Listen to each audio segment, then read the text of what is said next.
Marhaban ahlan nawadi. Jadi tugasnya syaitan ya'murukum bisu'i wal fahsya, memerintahkan kita melakukan keburukan dan perbuatan keji. Itu dorongan dari syaitan. Sehingga syaitan ini dia menggoda di seluruh kalangan kaum muslimin, seluruh manusia. Tidak ada yang selamat daripada konspirasinya syaitan. Ulamakah itu, bahkan tingkat para sufi juga digoda sama syaitan dengan berbagai tipuan, siasat, strategi. Jadi syaitan ini disebutkan dalam Al-Quran ketika menggoda itu sesuai tingkatan manusia. Kalau dia tingkatannya imannya tinggi, maka yang menggoda syaitan yang kelasnya tinggi. Kalau tingkatnya bawahan, yang menggoda ya syaitan yang bawahan. Dan seluruh daripada syaitan punya strategi, punya siasat. Karena visi misinya satu, memasukkan sebanyak-banyaknya manusia ke dalam neraka. Itu jelas visi misinya syaitan. Makanya Allah nyatakan musuh yang nyata. Musuh yang nyata. Ya ayyuhalladzina amanu udkhulu fi silmi kafah wa la tattabi'u khutuwatis syaitan innahu lakum aduwwum mubin. Wahai orang beriman, masuklah ke dalam agama Islam secara total. Jangan kalian ikuti langkah-langkahnya syaitan. Sesungguhnya syaitan itu adalah musuh yang nyata. Di dalam beberapa kitab tafsir mengatakan syaitan ada dari golongan jin, ada dari golongan manusia. Syaitan ada dua, dari golongan bangsa jin dan juga dari golongan bangsa manusia. Apa itu syaitan? Syaitan itu sifat. Segala sesuatu yang membuat kita jauh dengan Allah itu namanya syaitan. Dari kata syatona. Syatona maknanya jauh. Disebutkan dalam tafsir Rawaihul Bayan fi Tafsir Ayatil Ahkam oleh Dr. Syekh Ali As-Sobuni. Di dalam ayat tersebut luar biasa Allah sebutkan khutawat. Bentuknya jamak muannas salim namanya.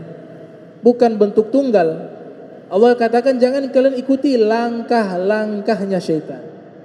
Syaitannya mufrad, satu. Tapi langkah-langkahnya banyak.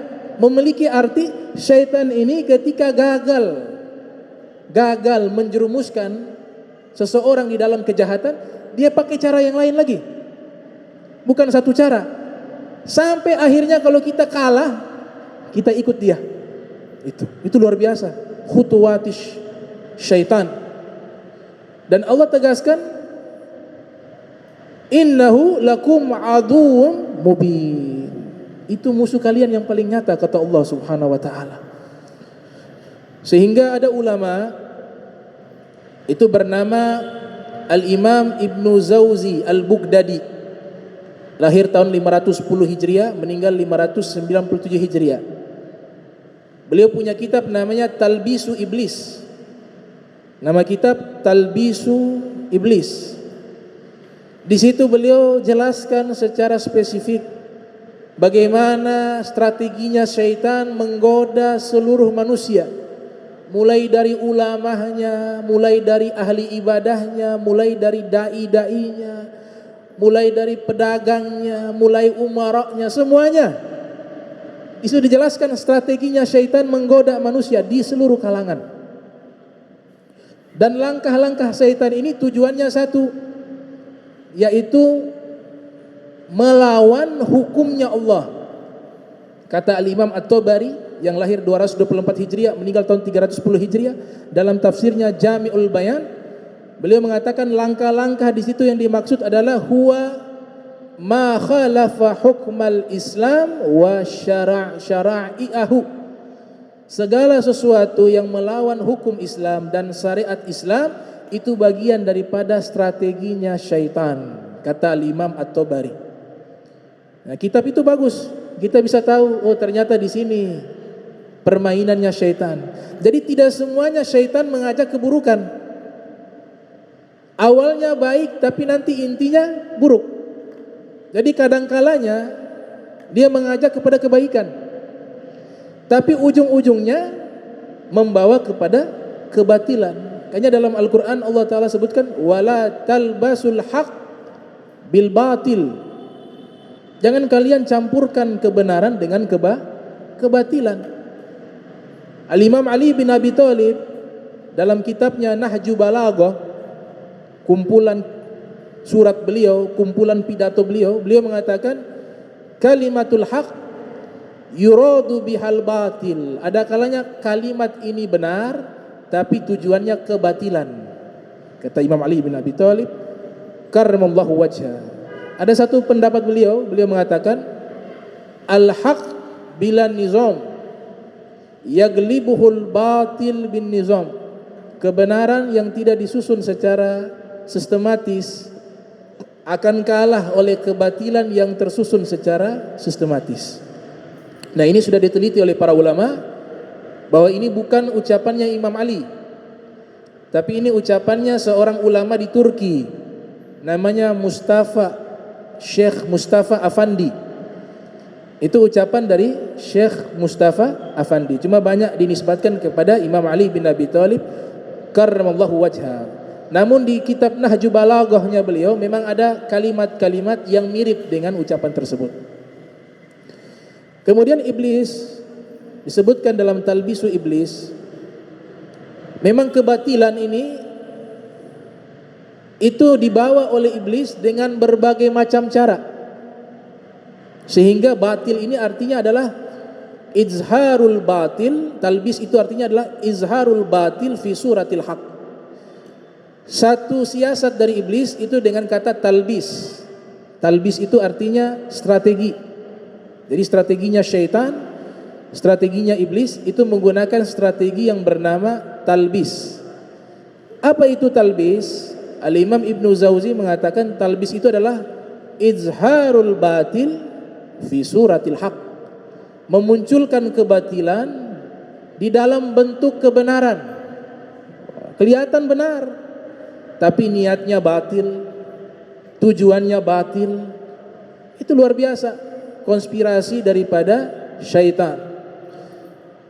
Dan syaitan ini disebutkan di dalam hadis Nabi Muhammad SAW, kita ini 24 jam tidak bisa terpisah dengan syaitan. 24 jam. Hadis riwayat Al-Imam Bukhari yang lahir tahun 194 Hijriah, meninggal 256 Hijriah. Juga hadis riwayat Imam Muslim dalam sahihnya yang lahir tahun 204 Hijriah, meninggal 261 Hijriah. Nabi sallallahu alaihi wasallam bersabda, "Inna syaitan yajri min ibni Adam majra dam." Sesungguhnya syaitan yajri, dia berjalan di dalam diri ibni Adam, manusia, majra dam, sebagaimana jalannya darah di dalam tubuh manusia. Ada seorang ulama bernama Syekh Al-Aini yang mensyarah kitab Sahih Bukhari.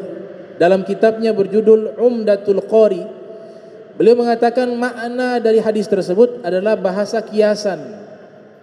Jadi bukan berarti syaitan itu ada di dalam darah kita, tapi beliau katakan itu kiasan dari Nabi Muhammad SAW.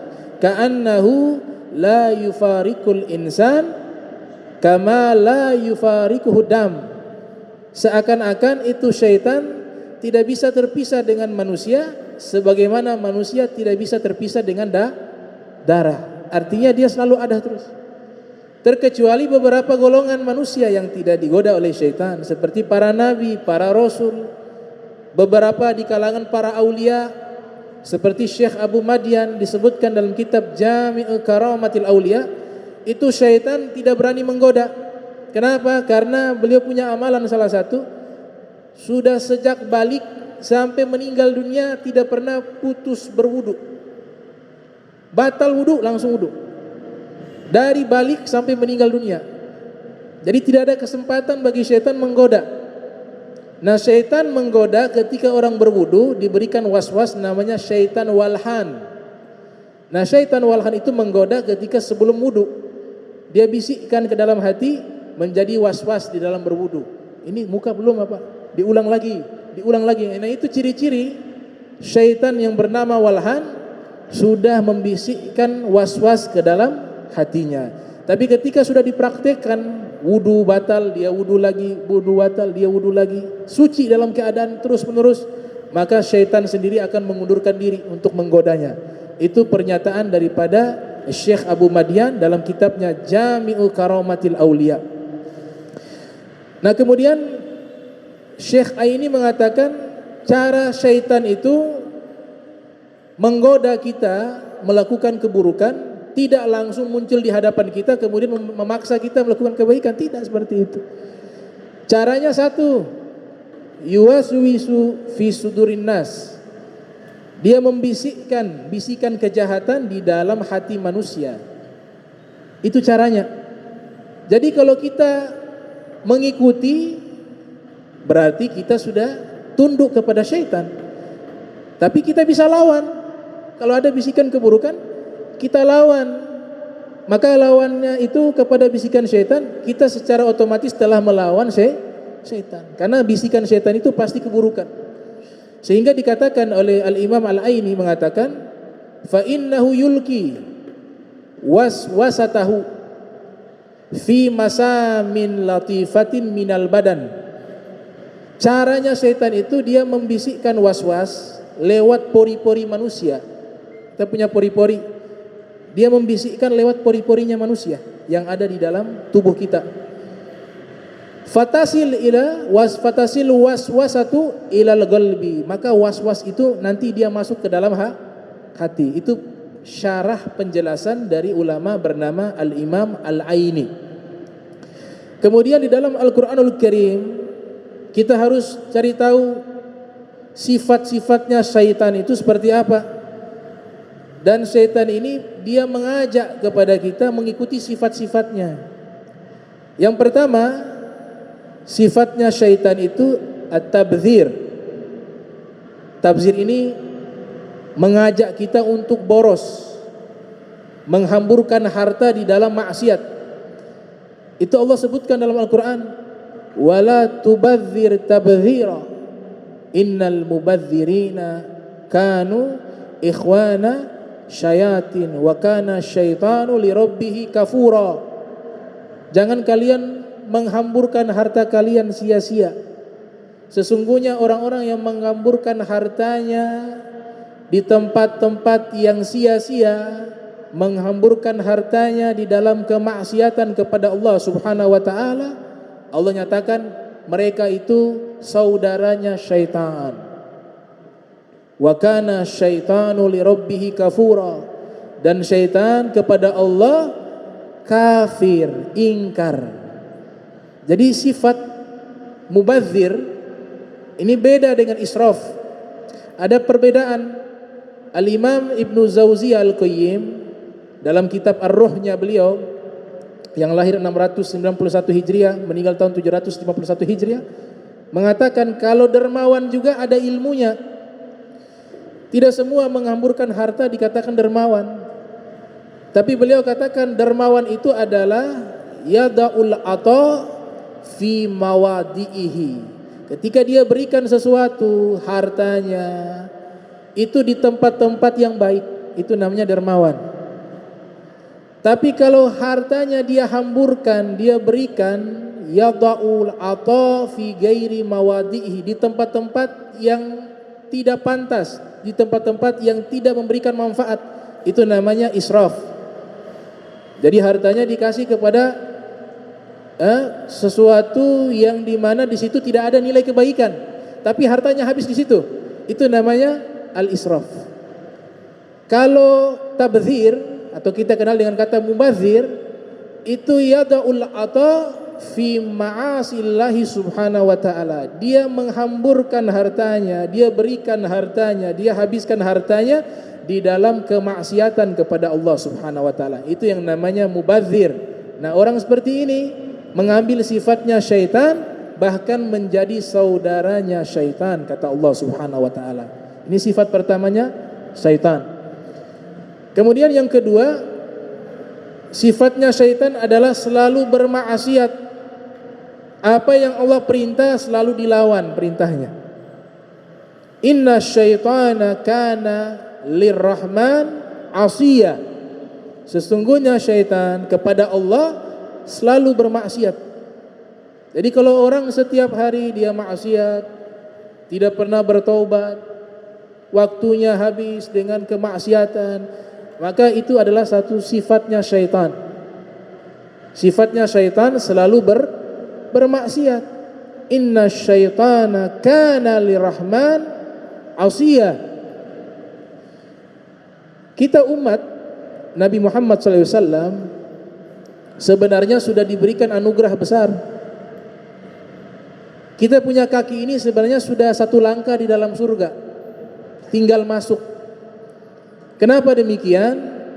Karena Allah telah memilih kita menjadi umat Nabi Muhammad SAW, umat yang paling terbaik. Kuntum khaira ummah ukhrijat linnas. Kalian sebaik-baiknya umat yang Allah munculkan bagi manusia. Sebaik-baiknya umat di ayat tersebut adalah umat Nabi Muhammad SAW. Selangkah lagi kita masuk ke dalam surga. Sudah dapat Islam, kemudian sudah menjadi umat Nabi Muhammad SAW. Sehingga dalam hadis riwayat Imam Bukhari, Nabi pernah bersabda, kullu ummati yadkhulunal jannah. Hakikatnya seluruh umatku itu mereka masuk ke dalam surga. Kemudian Nabi katakan, kullu ummati yadkhulunal jannata illa man aba. Namun yang tidak mau masuk surga juga ada. Jadi hakikatnya umat Nabi Muhammad itu masuk ke dalam surga. Cuma ada juga umat Nabi Muhammad yang tidak mau masuk ke dalam surga. Qalu, para sahabat bertanya, ya Rasulullah, wa man ya'ba? Siapa itu yang tidak mau masuk surga? Nabi katakan sallallahu alaihi wasallam, man ata'ani dakhalal jannah, yang taat padaku masuk surga. Wa man asani faqad aba, yang bermaksiat, yang mengingkari ajaranku, yang tidak mau taat kepadaku, nah mereka itulah yang tidak mau masuk ke dalam surga. Nah ini sifatnya syaitan, yaitu maksiat yang kedua. Yang ketiga, sifatnya syaitan yang ketiga adalah takabur, sombong, congkak. Itu sifatnya syaitan. Wa idh qulna lil malaikati isjudu li adama fasajadu illa iblis aba wastakbar wa kana minal kafirin. Ketika kami berfirman kepada malaikat sujud penghormatan kepada Adam, maka Nabi Adam pun sujud, kecuali iblis tidak mau sujud. Kenapa tidak mau sujud? Dia tidak mau karena dia sombong, wastakbar wa kana minal kafirin. Di ayat yang lain Allah Subhanahu wa taala berfirman, qala ma mana'aka alla tasjuda idh amartuk. Allah berfirman, wahai iblis, kenapa engkau tidak mau sujud kepada Adam? Idh amartuk, ketika saya perintahkan kepadamu. Apa jawab iblis? Qala ana khairun minhu. Oh, saya lebih baik dari Adam. Khalaqtani min nar wa khalaqtahu min tin. Engkau ciptakan saya dari api dan engkau ciptakan Adam dari tanah. Ini sifatnya syaitan, takabur, sombong. Dan Nabi tegaskan di dalam hadis yang diriwayatkan oleh Imam Muslim dalam sahihnya, Nabi katakan, la yadkhulul jannata man fi qalbihi mithqalu dzarratin min kibrin. Tidak akan masuk surga orang yang dalam hatinya ada seberat atom dari sifat sombong. Ini atom ukurannya tidak bisa terlihat dengan mata, kecil. Nabi mengatakan mustahil masuk surga orang yang dalam hatinya ada seberat atom dari rasa sifat sombong, kibir. Sehingga ada sahabat berkata, faqala rajulun, ya Rasulullah, inna rajula yuhibbu ayyakuna thawbuhu hasanah wa na'lahu hasanatan. Tapi Rasulullah, ada di antara kami seseorang menggunakan baju yang bagus. Ini sahabat saking takutnya dengan hadis yang Nabi katakan orang sombong tidak masuk surga, sampai dia pikir yang pakai baju bagus juga sombong. Dia katakan, ya Rasulullah, ada orang pakai pakaian bagus, apakah itu sombong? Dan juga ada orang menggunakan sendal dengan sendal yang bagus, apakah itu sombong? Kata Nabi, bukan. Innallaha jamil, Allah itu maha indah. Ini pendidikan dari Nabi. Jadi sombong itu sebenarnya tidak terlihat dari pakaian, bukan ukuran dari pakaian, dari sendalnya, dari rumahnya, tidak. Sombong itu karakter yang muncul lewat perbuatan, yang sumbernya ada dalam hati. Sehingga Nabi katakan, kalau pakaiannya bagus, sendalnya bagus, tapi dalam hatinya tidak sombong, ya tidak apa-apa. Karena Allah mencintai keindahan. Allah maha indah. Innallaha jamilun yuhibbul jamala. Allah maha indah dan Allah mencintai keindahan. Kemudian Nabi jelaskan, al-kibru, substansi atau maksud daripada sombong adalah batarul haq, menolak kebenaran, wa ghamtun nas, dan menganggap remeh manusia. Itulah kesombongan, kata Nabi Muhammad sallallahu alaihi wasallam. Nah, ini 3 sifatnya syaitan. Boros, tabdzir yang pertama, yang kedua maksiat, yang ketiga sombong. Yang keempat sifatnya syaitan yang Allah sebutkan dalam Al-Qur'an, itu melakukan perbuatan buruk dan keji. Innama ya'murukum bisu'i wal fahsya wa an taqulu 'alallahi ma la ta'lamun. Sesungguhnya syaitan itu selalu memerintahkan kepada kalian berbuat keburukan dan melakukan kekejian, dan memerintahkan kalian berkata yang tidak layak kepada Allah Subhanahu wa taala dengan sesuatu yang tidak diketahui. Nah, ini juga bisikan-bisikan dari syaitan, dan ini juga mengilustrasikan sifatnya syaitan, yaitu buruk dan keji. Kemudian yang kelima, sifatnya syaitan selalu menghalangi orang untuk melakukan kebaikan. Diboikot kalau ada kebaikan. Innahum la yasuddunahum anis sabil. Sesungguhnya mereka syaitan memiliki sifat selalu menghalangi manusia melakukan kebaikan atau melakukan kebenaran, dihalangi. Kalau ada manusia menghalangi orang berbuat baik, yaitu dia syaitan. Karena sifatnya syaitan menghalangi dari perbuatan baik. Wa yahsabuna annahum muhtadun, dan mereka menyangka diri mereka telah diberikan petunjuk. Jadi subhanallah, tadi saya katakan punya siasat, punya strategi dari syaitan. Dia mengajak orang melakukan keburukan, tapi orang tersebut merasa melakukan kebaikan. Makanya Allah sebutkan yahsabuna annahum muhtadun. Mereka menyangka mereka berada di dalam petunjuk. Ini sifat syaitan yang kelima. Yang keenam, sifat syaitan yang keenam, yaitu al-wa'adul al-kizbu, janji yang dusta. Nah, setan suka berjanji. Biasanya kalau kita takut kefakiran, kemiskinan, takut, ragu dengan rizkinya Allah, itu maksiat. Ragu dengan rizkinya Allah itu dosa. Makanya Habib Ahmad bin Zain Al-Habsyi dalam kitab beliau Risalatul Jami'ah itu ada di bagian akhir mengatakan, di antara dosa-dosa hati adalah asyak fillah, ragu kepada Allah, dan asyak fi rizq, ragu kepada rizkinya Allah. Kita semua ini tidak semua punya gaji.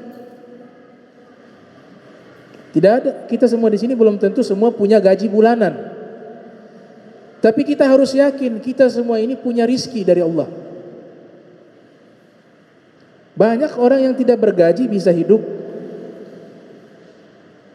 karena yang memberikan rizki adalah Allah. Jadi tidak semua punya gaji, tapi semua punya rizki. Itu gak boleh diragukan. Kalau yang ragu rizkinya Allah, Al-Habib Ahmad bin Zain Al-Habsyi mengatakan dia sudah maksiat hati. Dia meragukan rizkinya Allah Subhanahu wa taala. Wa ma min dabbatin fil ardi illa 'ala Allah rizquha.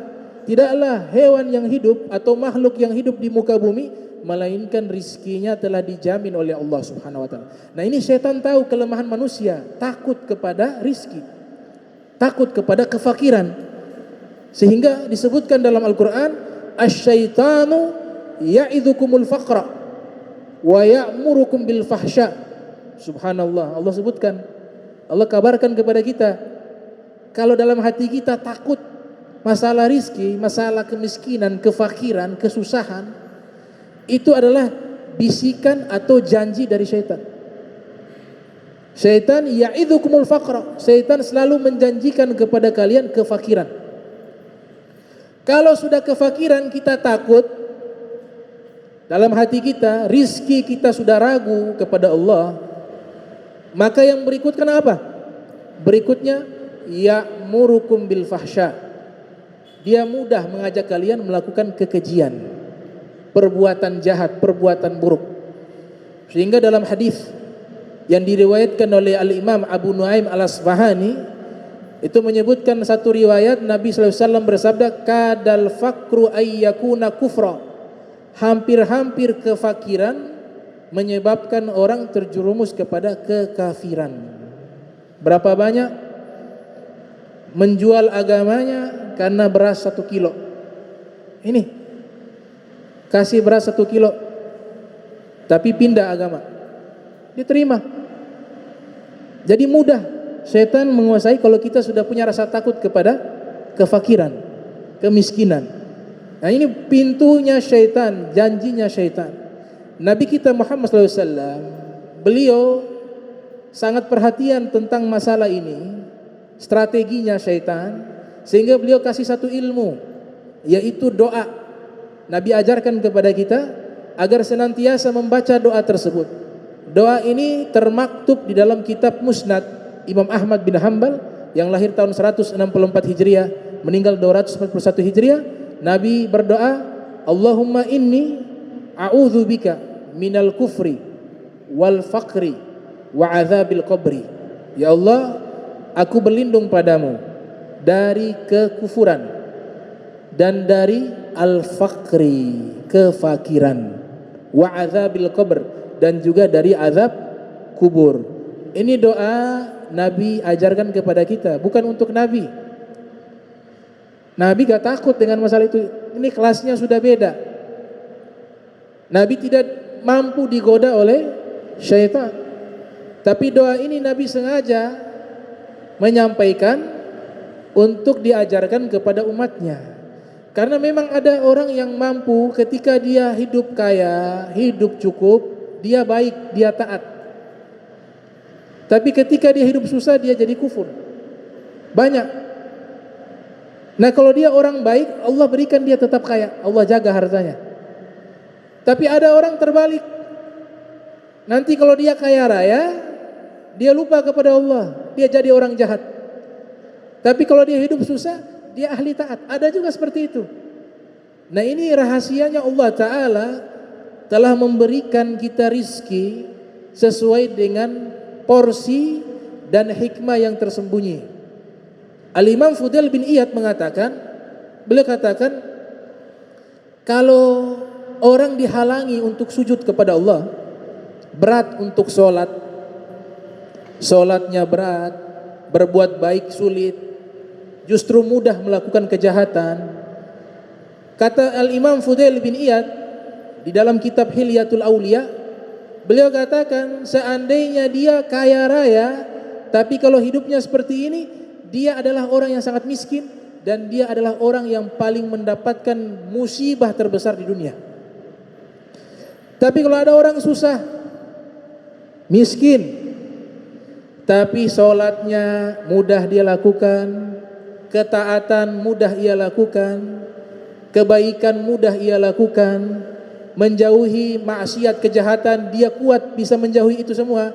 Walaupun dia miskin, dia telah mendapatkan nikmat terbesar dari Allah. Apalagi orangnya kaya, hidupnya cukup dengan harta yang bergelimang, tapi juga tidak membuat dia lalai. Dia tetap taat, dia menjadi orang dermawan, dia menjadi orang ahli ibadah, maka ini adalah orang yang paling beruntung di dunia ini. Sehingga Nabi katakan, ni'mal mal malu soleh li rajulu soleh. Sebaik-baiknya harta adalah harta yang soleh, harta yang baik yang dimiliki oleh seorang laki-laki yang baik, kata Nabi Muhammad SAW. Jadi bukan berarti kita meminta hidup susah, tidak. Islam mengajarkan kita untuk menjadi orang yang kuat. Kuat dari sisi intelektual, kuat dari sisi ekonomi, kuat dari teknologi. Ada hadis Nabi mengatakan, hamba yang kuat, al-mu'minul qawi, orang beriman yang kuat, ahabbu ilallahi subhanahu wa ta'ala, lebih dicintai oleh Allah subhanahu wa ta'ala dibanding minal mu'minat dhaif, dari orang beriman yang lemah. Ini kata lemah di sini dari berbagai aspek, lemah ekonominya, lemah ilmunya, lemah kekuatannya, sehingga diajarkan kita umat Islam selalu kuat. Makanya kata kuat itu dalam Al-Quran sangat banyak. Ya Yahya khuzil kitaba biquwah wa atainahu hukma sobiyah. Wahai Yahya, ambillah kitab suci itu biquwah, dengan kuat, lawan dari lemah. Nah, ini 6 sifat daripada syaitan yang Allah sebutkan di dalam Al-Quran. Mudah-mudahan kita dijauhkan daripada sifat-sifat buruk tersebut, sehingga kita mendapatkan al-istiqamah fi ta'ah wal ibadah, dan mendapatkan husnul khatimah ba'da tulil umur wal afiyah. Amin ya rabbal alamin. Allahumma jam'ana hadza jam'an marhuma wa tafarraqana min ba'di tafarraqa ma'zuma wa la tajal minna wa la minna syaqiyya wa la mahruma. Allahumma nadhih qulubana an ta'alluqi biman dunak wa ja'alna min qaumin tuhibbuhum wa yuhibbunak. Subhanaka bihamdika asyhadu an la ilaha illa anta astaghfiruka wa atubu ilaik. Wa sallallahu alaihi Muhammadin wa ala alihi wa sahbihi wa barak wa sallam wa lakum minkum wassalamu alaikum warahmatullahi wabarakatuh.